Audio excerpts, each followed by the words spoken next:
একটু খেয়াল করে শুনেন। আল্লাহু আকবার। আপনি কি কল্পনা করতে পারেন 40 বছরের পাহাড় সমান গুনাহ আল্লাহ মাফ করে দিলেন মাত্র 10 সেকেন্ডের একটি তওবায়। হ্যাঁ, ঠিকই শুনছেন। কিন্তু এটা কিভাবে সম্ভব হলো শুনেন।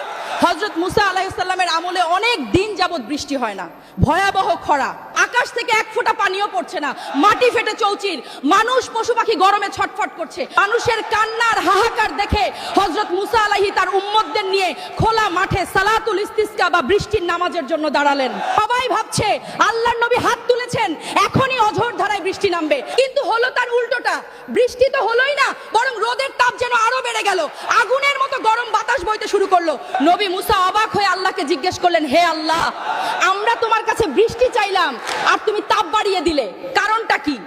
আল্লাহর পক্ষ থেকে জবাব এলো, মুসা, এই ভিড়ের মধ্যে এমন একজন পাপিষ্ঠ ব্যক্তি আছে যে গত 40 বছর ধরে টানা আমার নাফরমানি করছে। তার একটা গুনাহের কারণে আমি আজ